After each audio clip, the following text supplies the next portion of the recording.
para mí todo es el fin del mundo, o sea, puede ser algo pequeño, pero todo es el fin del mundo. Y llegó un momento en que tuvimos que apartarnos porque ella llegó un momento a desarrollar una distimia bastante fuerte por estar relacionada conmigo. Y me decía, tú me contagias de tristeza. Y para mí eso fue un punto que me marcó bastante, que a día de hoy lo sigo recordando y me marca siempre todas las amistades, porque tú no quieres contagiar de tristeza a nadie. O sea, creo que es la peor sensación que al menos yo digo que hacer. Yo no entiendo cómo hay gente que le gusta hacer daño porque es una sensación horrible, o sea, se te cae el corazón. Oli, ¿qué tal?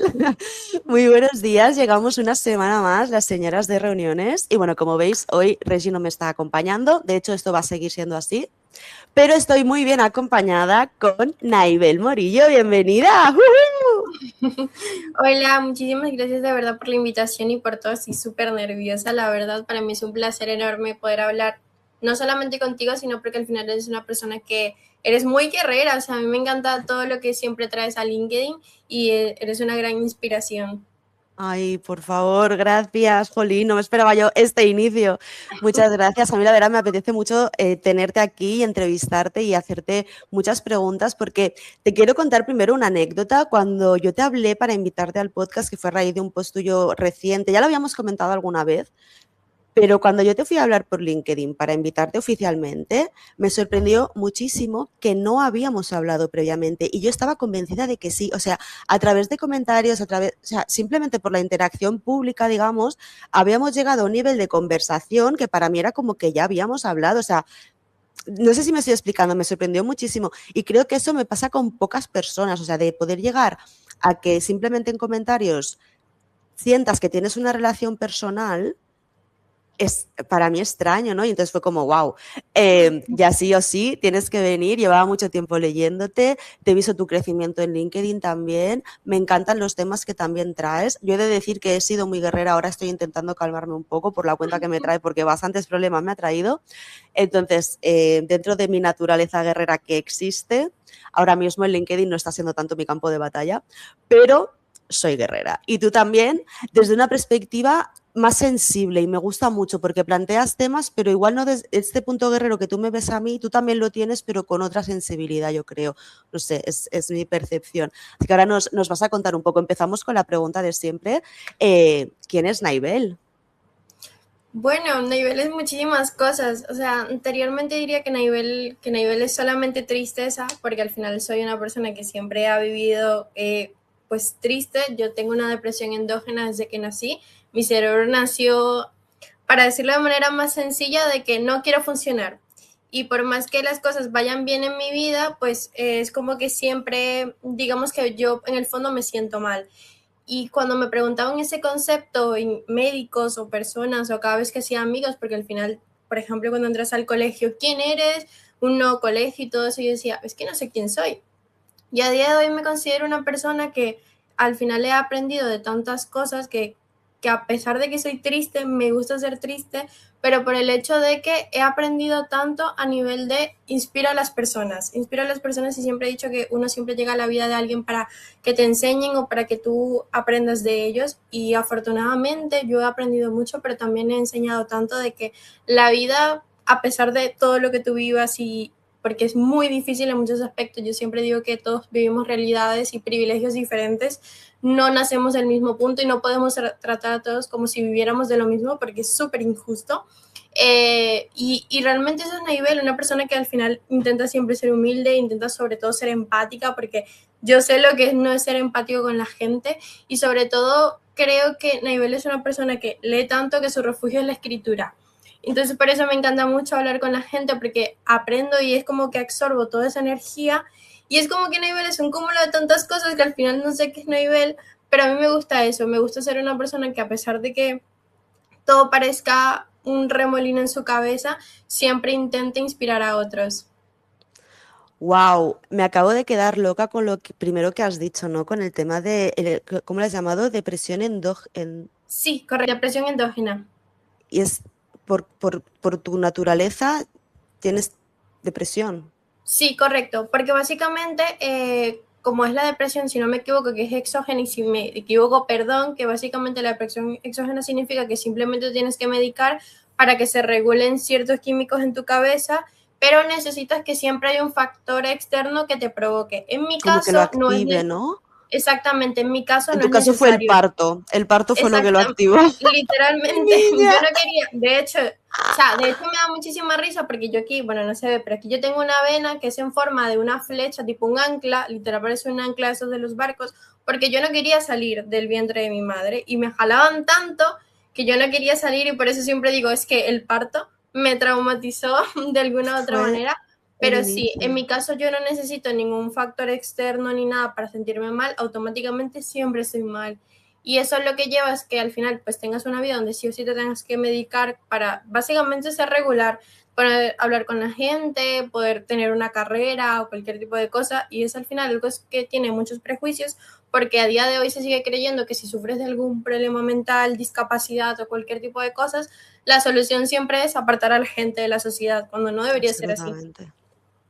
Wow, qué gran punto, también. Pues yo mira que he leído muchos posts tuyos, y esto no sé si lo habías mencionado en algún momento o no, pero yo tampoco te percibía con tanta tristeza, ¿no? Al revés, te percibo como con mucha esperanza y para mí eso es como lo contrario a la tristeza, el ver lo bonito, ¿no? De la gente también y el saber encontrar, pero me parece como una lucha muy fuerte. O sea, si ya la vida es complicada de por sí y hay muchos factores externos que no controlas, si encima tu propia naturaleza te lleva a esto, que por suerte que lo tienes diagnosticado, ¿no? Porque puede haber gente que simplemente la tachen de pesimista y realmente pues tenga una situación como la tuya, ¿no? Que al final pues se puede trabajar, conocerlo, yo creo que es un gran punto para poder luego relativizarlo, ¿no? De alguna manera y decir, ok, esto me está sentando así, pero tengo que ser consciente de que a mí las cosas me sientan así, ¿no? Sí, totalmente. Y es muy difícil porque al final, al momento cuando tú no lo conoces y tus padres tampoco lo conocen, yo por ejemplo vengo de una familia bastante religiosa, yo siempre que me sentía malo tenía, porque es que yo, por ejemplo, desde pequeña, desde que tengo 8 años, yo tenía pensamientos de autolesión, por ejemplo. Ya yo quería acabar con mi vida, para mí la vida era un caos. Bueno, vengo también de una relación muy mala por parte de familia, mi padre era un alcohólico y también era un maltratador, entonces eso tampoco ayudaba en casa y mi mamá era una persona que siempre vivía trabajando y también estaba como tan apegada a mi padre que no veía esas cosas de manera mala. Es como que esto es amor, el amor tiene que doler. Y yo en mi cabeza intentaba sobrevivir de tantas cosas y sobre todo cosas que yo no sentía, porque al final como una niña tan pequeña se puede sentir tan triste, porque yo no lo entendía, porque fuera de esto, la verdad es que yo afortunadamente siempre he sido bastante independiente, no sé si es porque prácticamente me crié sola, pero siempre fui bastante independiente, siempre me iba muy bien en el colegio, pero dentro de mí era como que siempre había algo bastante malo, llegaban pensamientos suicidas o pensamientos negativos, incluso sin ver, porque al final quieras o no, una de las cosas que también te llevan las redes sociales, que lo sigo pensando mucho, por ejemplo TikTok, es que la gente se autodiagnostica muy rápido o la gente se dice, veo un video y ya me siento triste, como que constantemente nos estamos contaminando de cosas tan tristes que te hundes en esa tristeza. En mi caso no era así porque no existían esas redes sociales, ¿no? Claro. Pero yo no sabía por qué me sentía así y siempre afortunadamente me pude diagnosticar, me tuvieron que hacer muchísimos exámenes y fue bastante duro, pero fue difícil sobre todo la aceptación familiar, porque al principio es como que no te acerques a Naibel, por ejemplo, me pasaba mucho en mi familia de no, mis primos o no se acercaban porque decían que era, o sea, los papás como que era contagioso, o sea, al final nos llegamos de tantos sesgos de esto es contagioso, te vas a contagiar de las manías o de las cosas que le pasan, o está loca, porque al final pensamos que la depresión es que la gente está loca. O, por ejemplo, mi mamá que de hoy intentó mejorar la relación, pero al principio fue bastante difícil porque ella decía, busca a Dios, reza. Y al final te das cuenta que hay algo más allá que la fe, que yo al final soy una persona que tiene mucha fe, pero yo siempre digo que no necesitas, bueno, me salgo del tema, perdón, no necesitas ir a la iglesia para ser una persona devota. La gente que está en la iglesia no siempre es devota. La fe comienza con los valores y eso es algo que se cultiva dentro de uno mismo y no necesitas estar en una iglesia para ser la mejor persona del mundo.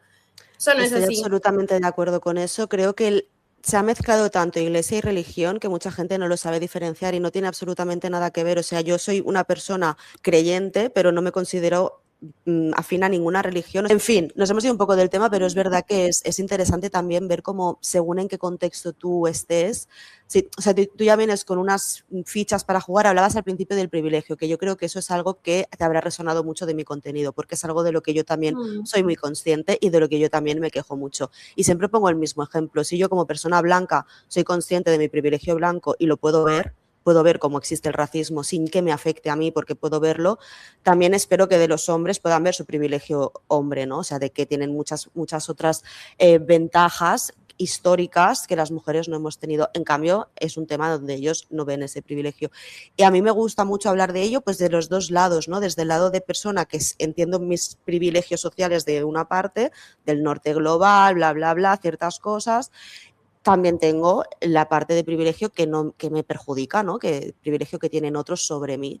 Entonces puedo ver ambos lados y soy muy consciente de ello y lucho por los dos, porque creo que tampoco me tendría que beneficiar, por ejemplo, ser blanca, ¿no? O sea, ¿en qué mundo, no? Y supongo que esa parte nos ha resonado mucho, pero también es un privilegio nacer en un contexto donde tu padre no sea un maltratador. También es un privilegio nacer en un contexto donde tu padre sea un padre que esté, porque yo en mi caso no ha sido maltratador, pero porque no ha tenido opción de serlo, porque tampoco ha estado. Quiero decirte, entonces, vale, es cierto que el trauma es distinto, pero sigue estando ahí, ¿no? El abandono, etcétera, etcétera, ¿no? Hay muchas cosas. Y esos contextos también generan ciertos privilegios. Yo, de hecho, siempre lo he dicho, a mí la gente que me da más envidia es la gente que se lleva súper bien con su madre y con su padre y son relaciones sanas. Y son relaciones sanas, no que se llevan bien porque se han de llevar bien, que son el 90% de la gente. No, la gente que realmente se lleva bien, que se preocupan mutuamente y que es recíproco. Que parece una relación de amigos, básicamente. Eso es muy bonito y a mí también me hay da... que matizar, ¿eh? Hay que matizar, porque yo en mi adolescencia tuve una relación como de amiga con mi madre y tampoco creo que sea lo mejor en muchos casos. O sea, está claro que la confianza es muy importante, pero los roles son los roles y el padre es el padre y la madre es la madre y el hijo es el hijo. Entonces, el que te trae al mundo tiene cierta responsabilidad que un amigo no tiene, ¿sabes? Entonces, hay también diferencias, pero sí, en la confianza como un amigo, eso sí que es algo muy importante, que si lo tienes en tu casa y en tu núcleo familiar, absolutamente cambia tu vida. Totalmente, o sea, mira, yo te digo, cuando hablo de confianza, amigos y qué tipo de cosas, es porque yo sí tuve muy buenos amigos, afortunadamente, dentro de todo sí tuve buenos amigos. Por ejemplo, una de ellas era tan familiar que, o sea, ella sabía que si a ella se le acababa el mundo o se lanzaba, porque al final, no sé, vamos a poner un ejemplo, en mi caso, si tú te vas del país y te vas de manera sola, al final es muy diferente a no tener un privilegio de contar con tu familia a poder contar con tu familia, que dicen, no, que al final te estás atreviendo, que no es lo mismo, porque no es lo mismo saber que tú, si tú te quedas en la calle, puedes llamar a alguien y te pueden resolver, a que tú literalmente no tengas a dónde llamar. Yo justamente tenía una amiga que ella se llevaba increíble con sus padres y a día de hoy, bueno, lastimosamente su padre falleció y a eso ya le dio un golpe muy duro, pero realmente te das cuenta cómo es la crianza de una persona que realmente tiene una madre y un padre sobre todo presente y sobre todo de que sepas que si se te cae el mundo, realmente puedes contar con ellos, de que, ok, me pasa esto y yo no voy a tener miedo a que mis padres me tiren de la casa, porque eso también pasa mucho, que al final es ahí donde se rompe, porque te das cuenta del tipo de crianza que tienes y cuando tienes a padres presentes de que realmente le puedes contar algo mientras vas creciendo y los cambios que tú estás teniendo y lo que estás presentando, tu vida es totalmente diferente. Porque aparte desarrollas un tipo de autonomía que no todo el mundo tiene y sobre todo la confianza, porque yo siempre he dicho que la confianza es algo que se construye en el hogar y si creces en un lugar desprotegido, eres una persona desprotegida y te sientes súper inseguro del mundo externo en general y que lastimosamente que te cuesta mucho confiar en la gente. Y sí, y es así. Y por eso decía que es un privilegio, ¿no? O sea, en tu caso, pues ya hablo de ese tema porque es lo que has comentado tú al principio, ¿no? Que ya naciendo con esta, digamos, no sé cómo llamarlo, desventaja, ¿no? Porque al final sentirse triste es una desventaja, quieras que no. O sea, yo en mi caso, que siempre me he considerado una persona muy optimista, de hecho, no lo quiero decir porque me sabe hasta mal, ¿no? Pero le digo a mis amigas, digo, no sé ni por qué estoy tan bien, porque es que yo analizo mi vida y tendría que estar mal y estoy bien. A ver si voy a tener lo contrario, ¿sabes? Pero, a ver, no, mentira, porque he tenido momentos muy bajos también en mi vida y sé lo que es, ¿no? Tener una depresión, por desgracia, y claro, no me puedo imaginar ese estado permanente, ¿no? Sí, como Mm. te decía, entiendo que conocer esa condición te permite relativizarla en ciertos momentos, pero ahora, por ejemplo, hablabas de la amistad, ¿no? Y de que has tenido esa suerte de tener amigos muy cercanos y muy queridos. ¿Eso es algo que tú siempre tienes que acabar explicando para que entiendan pues tus reacciones a lo mejor o cómo tratarte? O sea, ¿es algo que tú de entrada cuentas para que la gente tenga esa expectativa o acabas contándolo porque la situación lo exige? ¿Cómo suele ser la dinámica, ¿no? De tener una situación así de toda la vida y conocer a una persona nueva? Porque también lo has mencionado al principio del podcast, entonces entiendo que es parte importante de tu identidad, ¿no? Y que así Claro. también lo reflejas. Pues es bastante difícil y yo cuando era más pequeña, la verdad es que afortunadamente tuve amigos muy buenos. El problema es que luego, claro, cuando vas creciendo y cuando ves que tu mente está fallando, todo es más caótico, todo es mucho más difícil. A mí me pasaba que, por ejemplo, yo tenía la persona que consideraba antes mi mejor amiga, porque uno siempre crece, tiene la mejor amiga con la que anda de aquí para allá, y para mí esa fue una amistad que a mí me marcó bastante. Yo, cuando me comencé a diagnosticar, la importancia también de esto que llaman ser responsablemente afectivo y todo esto, bueno, en ese momento no existía como tal ese concepto, sobre todo si eres tan pequeño, ¿qué vas a saber qué es eso, sabes? Claro. A mí me pasaba que yo tenía una mejor amiga que yo a ella le hacía muchísimo daño, pero no daño de que le decía cosas hirientes, sino que ella se sentía mal estando conmigo, porque era como momentos de estamos bien, pero luego pasa algo en mi cabeza donde yo estoy tan mal y claro, yo al ser una persona que también tiene hipersensibilidad, para mí todo es el fin del mundo, o sea, puede ser algo pequeño, pero todo es el fin del mundo. Y llegó un momento en que tuvimos que apartarnos porque ella llegó un momento a desarrollar una distimia bastante fuerte por estar relacionada conmigo. Y me decía, tú me contagias de tristeza. Y para mí eso fue un punto que me marcó bastante, que a día de hoy lo sigo recordando y me marca siempre todas las amistades, porque tú no quieres contagiar de tristeza a nadie. O sea, creo que es la peor sensación que al menos yo digo que hacer. Yo no entiendo cómo hay gente que le gusta hacer daño porque es una sensación horrible, o sea, se te cae el corazón. Y eso sí que me ha marcado mucho a raíz de, mientras me estaba diagnosticando, tuve esta relación con esta chica, sobre todo porque al estar diagnosticado, ok, te puedes medicar, pero entra en ese punto de, es duro tener que estar toda tu vida medicada porque a mí me pasaba que, por ejemplo, olvidaba las cosas, al estar constantemente medicaba, tenía yo lagunas mentales, había cosas que yo no recordaba, por ejemplo, yo no puedo, a día de hoy ni siquiera puedo tejer, escribir, que antes lo hacía porque las manos me tiemblan constantemente, me baja mucho la Por la presión, medicación. el cabello se me cae muchísimo, o sea, yo soy una persona justamente y sufro incluso de estrés crónico, cosas que me desarrollaron las pastillas.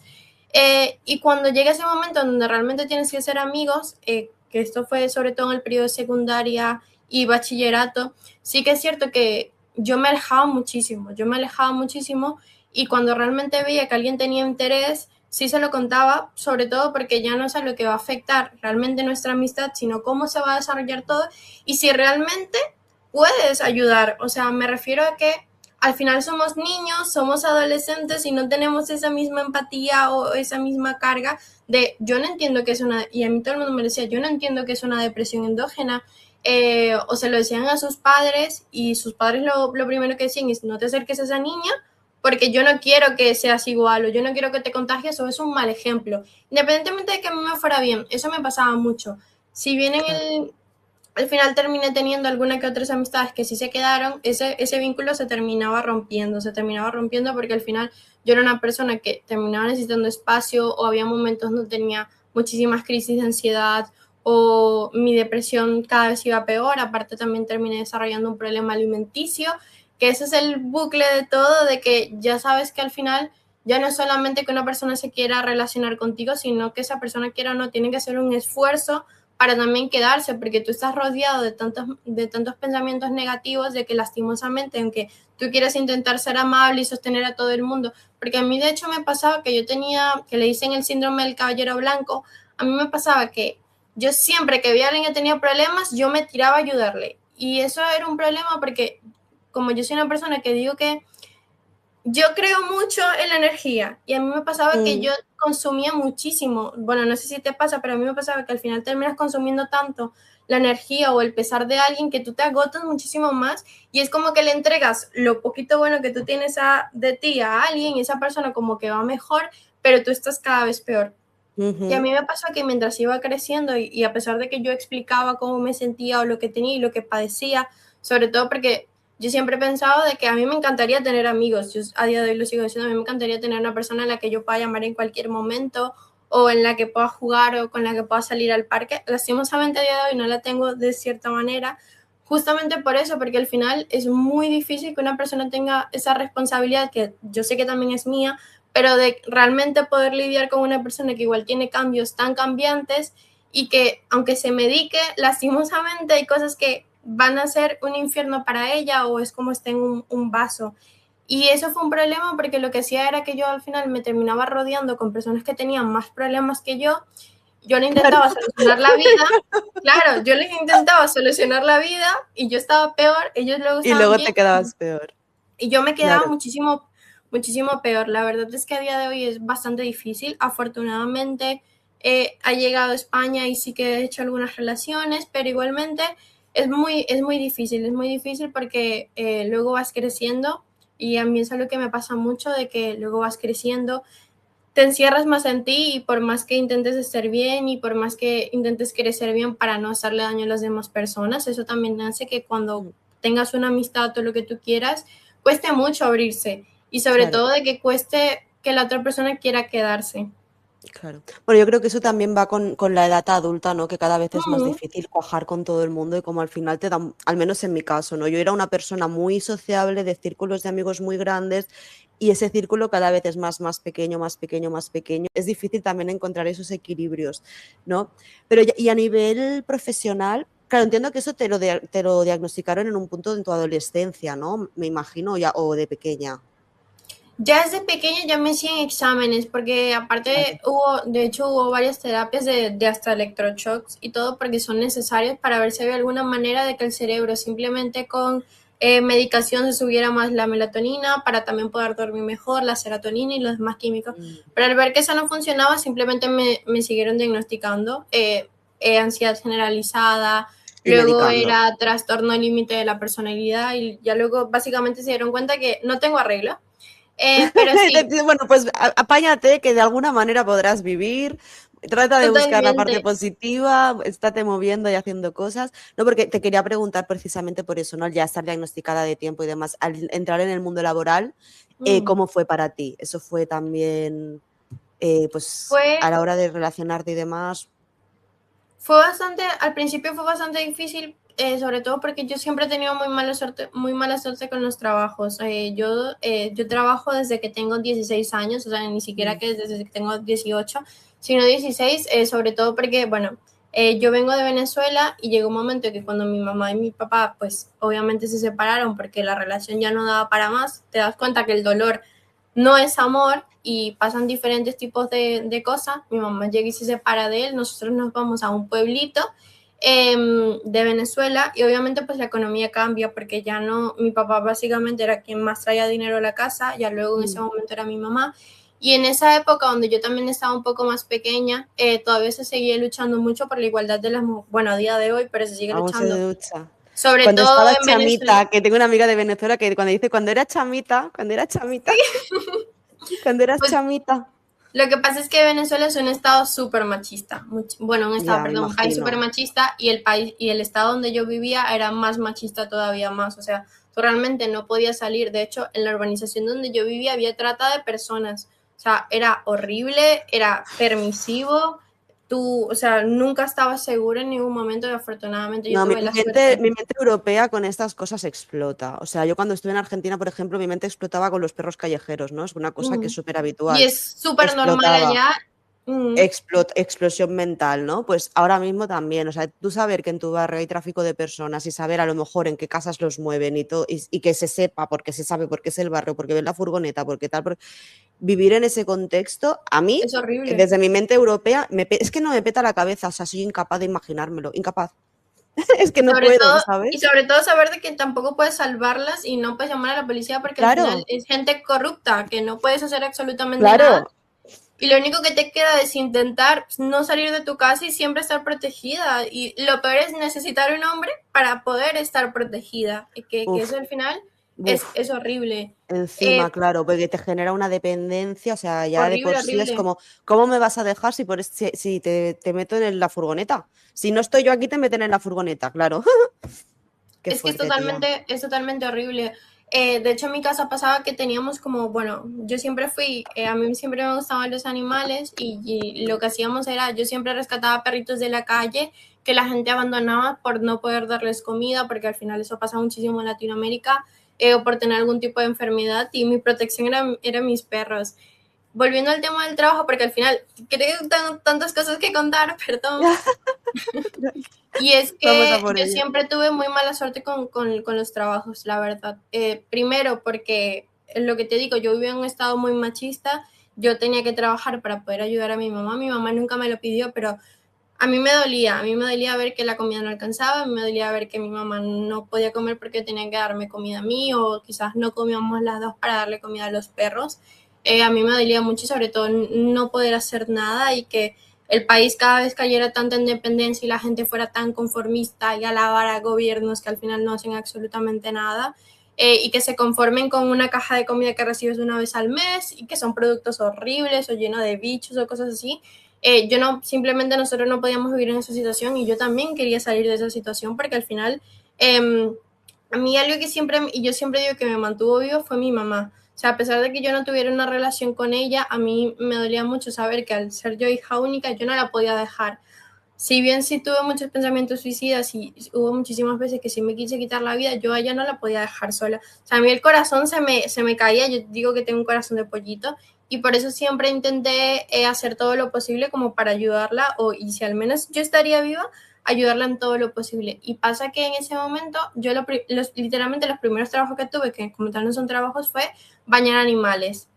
Bañaba animales, los ayudaba, pero claro, eso no te da para comer. Entonces yo entré como ayudante de cocina en un restaurante que me aceptó y todo ese tipo de cosas y que al final realmente casi ni siquiera duré porque era un tipo que quería abusar de mí, me gritaba de todas las formas, por ejemplo tenía jornadas hasta de 10 horas donde no me dejaba ir al baño, a orinar o ¿Qué? hacer cualquier tipo de necesidad, yo terminé todavía más desarrollando, que fue cuando se alteró más mi trastorno alimenticio, Claro. porque yo el primero tenía un trastorno alimenticio no especificado, que es como que no llegas ni a hacer una cosa ni a la otra, pero sabes que tienes una mala conducta alimentaria. Justamente por eso, porque al vivir en un país donde hay necesidades, pues te das cuenta de que, bueno, comienzas a priorizar de, bueno, quizás no necesito ni desayunar ni almorzar y el almuerzo pues lo guardo para la cena, como para no dormir con el estómago vacío. Entonces, ese, por ejemplo, eran mis hábitos, pero cuando comencé con esos trabajos y al no darme cuenta que yo no podía comer porque igual no tenía tiempo, tenía que estar en el colegio y luego correr a este trabajo, una parte de mí, o sea, la mente es tan curiosa que es como que yo en mi mente decía que el controlar la comida hacía como si yo pudiera controlar toda mi vida, de que yo tenía el control, yo soy súper poderosa, yo puedo con todo, y al final estás cayendo en un trastorno alimenticio. Yo luego salgo de este trabajo, así resumidas cuentas, entro a otro que donde era gestionaba actividades y experiencias en un centro comercial y donde yo decía afortunadamente la persona que me toca, que es mi supervisor, bueno, en este caso era una supervisora, supongo yo que va a ser mucho mejor, al contrario, mis compañeros me comienzan a acosar, primero por ser joven y decían que yo usaba ropa provocativa o de que yo intentaba como que insinuarme a ellos para escalar más o ese tipo de cosas.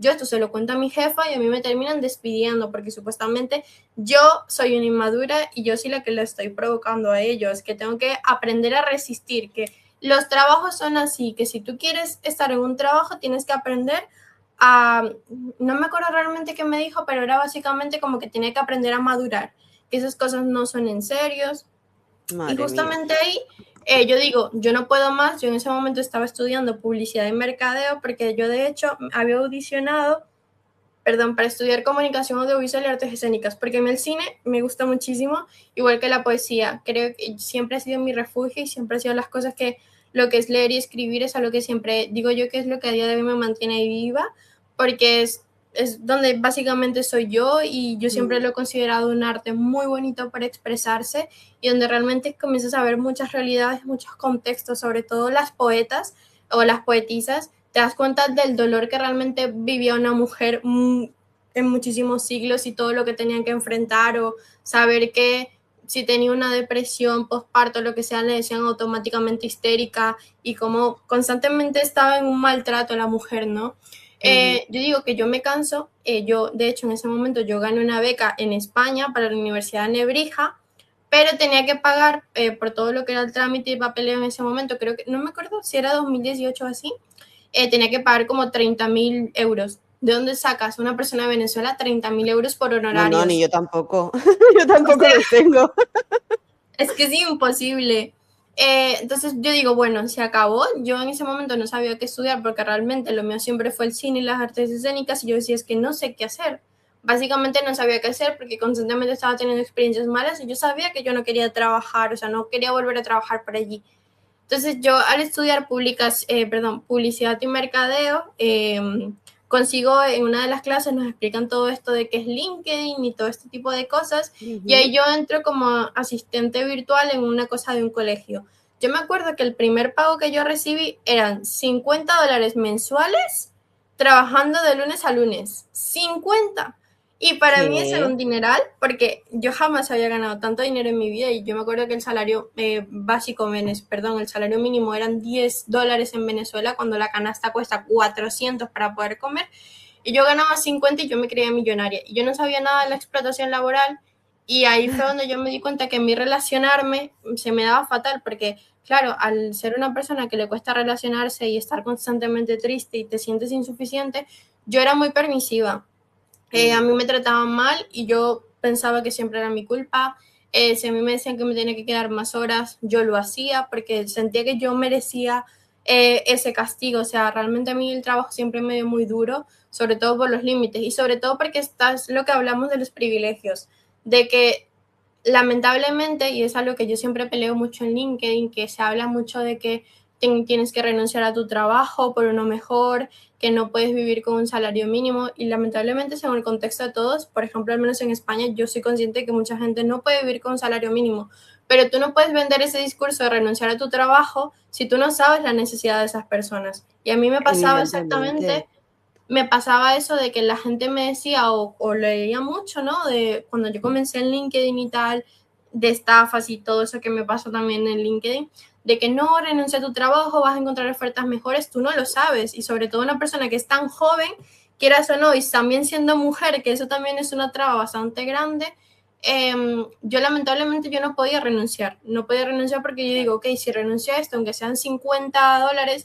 ¿con qué como? ¿Qué hago? No, claro. Afortunadamente, luego La me gente llegaron siempre habla ofertas desde su privilegio, eso está claro, perdón. totalmente y es justamente lo que digo yo, que sí, que tienes que buscar mejores trabajos, pero no le puedes decir a alguien que no tiene absolutamente otras ofertas que saben que sí o sí la van a aceptar o porque tengas un super método de que le vas a conseguir un trabajo, igual esa persona tiene hijos o tiene que comer mañana y le Claro. estás pidiendo que renuncie. No, el problema que hay con que haya muchos empresarios que no tienen escrúpulos, que obligan a que los gobiernos pongan salarios mínimos interprofesionales, porque si fuera por ellos, si pudieran, te pagaban con dos castañas, ¿sabes? Pero el gobierno les obliga a pagarte y tienen que marcar unos mínimos, porque si no, ellos explotarían todavía más. Lo malo es que siempre hay personas en situación de necesidad que van a aceptar peores condiciones, aun y Totalmente, por debajo del salario mínimo, aun y que le pagues en negro, aun y no tener contrato. Y al final, muchas veces son como culpabilizadas estas personas porque están destrozando el contexto laboral, porque claro, si tú lo haces por 5, a mí ya no me lo van a pagar por 10. Bueno, claro, pero la culpa es del que me quiere pagar 5 y no te quiere pagar 10 a ti. Y ese es el tema, ¿no? Y que mientras que hayan empresarios buscando cómo ahorrar con las personas, aunque eso signifique tenerlas en malas condiciones y tenerlas prácticamente en situación de esclavitud, mientras que haya gente que lo haga, y haya gente que en situación de necesidad, por su falta de privilegio, necesite cualquier tipo de trabajo y lo tenga que aceptar, mientras se den estas situaciones, vamos a tener el contexto de mierda que tenemos, que es que la totalmente. gente no puede crecer, porque antes de que lo hagas tú por más dinero, que lo haga otro por menos dinero. ¿Lo va a hacer peor? ¿Lo va a hacer mejor? No lo sé, lo necesita más que tú, entonces lo va a hacer más barato. Ya está. Y ese es el problema que Totalmente, tenemos. totalmente. De hecho, a mí me pasó siguiendo con lo último y acabo, porque es que a mí me han pasado tantas cosas a nivel laboral. Sí, la siguiente oferta que a mí me cayó era de ser como una community, no mentira, era una redactora de contenido para una empresa de Estados Unidos. Y ahí yo ganaba un poco más, ganaba $300, pero tenía que gestionar 30 cuentas. 400 Madre de dólares, Dios bueno, a bendito, día pero de ¿qué me hoy, estás o contando? sea, a día de hoy Pero es la una gente, como miseria. no se le cae la cara de vergüenza de proponer estas cosas. Es que es una completa locura. Yo en ese momento decía, wow, es una locura, claro, para una persona que no sabe nada de la vida y que sobre todo está en necesidad, 300 dólares era como, es una completa locura. Y bueno, sobre todo que en Latinoamérica pues es un poquito más diferente a nivel de No, dinero, claro, de que entiendo, si pero ganas igual. claro, o sea, si ganas tú, por ejemplo, 1000 y pico aquí en España, que probablemente, bueno, probablemente no, es que no te llega nada, en Latinoamérica es diferente porque pues es mucho más económico en ciertos aspectos, ¿no? Claro, pero luego va cambiando, ¿no? De golpe te llega una Claro, crisis y pierdes todo lo que tenías porque de totalmente, golpe vale totalmente. cero. Entonces es como, ¿de Y qué me aparte, sirve? Me el lo nivel tengo de que gastar seguridad, todo. correcto, y aparte de que ya Además, ni siquiera es el dinero, sino la seguridad y la calidad de vida y todo lo demás. Pero en ese momento, pues total. para mí era suficiente y yo no me daba cuenta pues ni de la explotación ni nada y yo ahí ya tenía que trabajar 12 horas al día, yo trabajaba 12 Ay, horas mi al día, niña. cuando en mi contrato eran 8, pero yo siempre hacía más porque yo tenía mucho miedo, yo tenía miedo de que me despidieran y sobre todo por esta sensación de inseguridad y de que constantemente me rodeaba de gente negativa en el trabajo, de que Claro. se aprovechan de ti, de que Y ves porque que ya te eres habían una niña. despedido, ¿no? Una vez. Es que cuando ya te han despedido una vez, a mí la primera vez que me despidieron me afectó muchísimo, ¿no? Nunca había tenido ese sentimiento de eres totalmente Mm, prescindible, ¿sabes? Podemos seguir sin ti. Y cuando estás haciendo un buen trabajo y te echan por un tema personal, porque a mí me pasó con otro tema completamente distinto, pero fue tan así, o sea, no era una cosa profesional, era un tema de contexto con personas y a través de ahí me habían eliminado a mí, ¿no? De la ecuación. Cuando te pasa eso, también se destruye mucho tu confianza en tus futuros jefes. Es como, bueno, pero creo que es algo positivo que, no, que te pase cuando eres muy joven, porque también te enseña mucho a relativizar, a que no es tu mm, empresa, a que en cualquier momento te pegan la patada, ya que al final eso es una transacción y que tú no puedes estar dando más de lo que recibes, porque es que entonces, totalmente. más que nada, que eres tonto, o sea, espabila, ¿sabes? Es que totalmente, Pero a bueno, mí en el momento, no te quiero para nada llamar tonta por tu contexto, o sea, tranquila, en momentos iniciales de la vida laboral, todos hemos tenido situaciones y hemos aceptado propuestas y condiciones que no nos beneficiaban por el propio miedo que comentas, ¿no? Síndrome del impostor, por miedo a no tener otra cosa, porque me han hecho creer que no valgo más que esto, porque vete tú a saber, por los miedos. Y eso yo lo he visto siempre, lo digo de verdad, desde fuera, porque yo he sido una persona cambiado de trabajo miles de veces porque yo era un jefe le decía que te den por culo, tío, yo mañana no vengo, chao, hasta luego. Pero me he priorizado siempre mucho a mí y he sido muy consciente del valor de mi trabajo, siempre, desde el primer día, hasta de secar un vaso, ¿eh? Yo seco un vaso mejor que muchísima gente. Yo hago las cosas mejor que muchísima gente. ¿Por qué? Porque me implico y lo hago bien. Y como yo lo sé desde el día uno de que empecé a trabajar y me pude comparar un poco con otras personas, dije, joder, soy una curranta de putísima madre. Eso lo aprendí el primer día y ya nunca he dejado que nadie me haga pensar lo contrario. Y creo totalmente. que eso deberíamos tenerlo todos claros, que si tú das lo mejor de ti, sea quien sea, no te puede decir que no lo estás dando, ¿sabes? Te tienen que valorar y quien no te valore te vas a otro sitio porque alguien lo va a valorar, porque tú lo sabes. Y punto. Totalmente. Y de hecho eso me pasó justamente este trabajo cierra porque llegó un momento en que se aprovechan tanto de mí y yo me acuerdo que la diseñadora tenía celos de mí porque yo al ser joven me estaban dando una oportunidad de trabajo y comienzo a omitir cosas que luego pues me crea problemas con la supervisora y todo eso. Pero llega un momento en que yo simplemente pues me doy cuenta de, oye, mira, realmente estoy haciendo bien las cosas, realmente estoy mejorando en algo que yo no sabía idea y estoy haciendo lo posible para sobrevivir, simplemente yo no merezco ni es trabajar más de la cuenta cuando no me la van a pagar ni absolutamente nada. Entonces yo en ese momento dejo de trabajar horas extra y me llaman y me dicen, no, es que estás bajando tu desempeño, que no sé qué, o sea, te comienzan a meter una cantidad de excusas y resulta que a mí me pasa que yo tengo un accidente, yo me caigo por unas escaleras y yo tengo un problema de la columna, entonces yo Joder, dejo de nena, tú también caminar, has tenido mala suerte, chiqui, también, ¿eh? no muchísimo, o sea, Es la que vida no me también quiere. te han pasado cosas, ¿eh? Jolín. Sí, entonces me pasa que tengo un accidente y yo aviso de que no voy a poder trabajar porque estoy en el hospital y tengo que ver la gravedad del asunto porque yo nací con una escoliosis hereditaria, entonces mi columna es horrible, no, o sea, no da ni para un lado ni para el otro. Y automáticamente lo agarran de excusa y me despiden. O sea, me despiden sin nada más y al final quieras o no, al trabajar de modo freelance y que se aprovechan de que no tienes derechos, no tienes nada, pues no hay ningún tipo de indemnización ni nada por el estilo. Y ahí Claro. pasa que yo llega un momento en que yo llego a España, bueno, sigo teniendo mala suerte en los trabajos porque yo tenía un trabajo que supuestamente me iba a ayudar a dar papeles cuando yo llegara acá. Yo llego, aterrizo, esa gente me despide, luego otro trabajo más, que ahí este fue prácticamente el último que tuve, luego entrar la experiencia que tengo ahora mismo, que fue básicamente horrible porque era un chico justamente que conocí en LinkedIn que era súper, súper majo, súper buena persona y yo realmente me sentía seguro porque yo dije, por fin alguien me está valorando.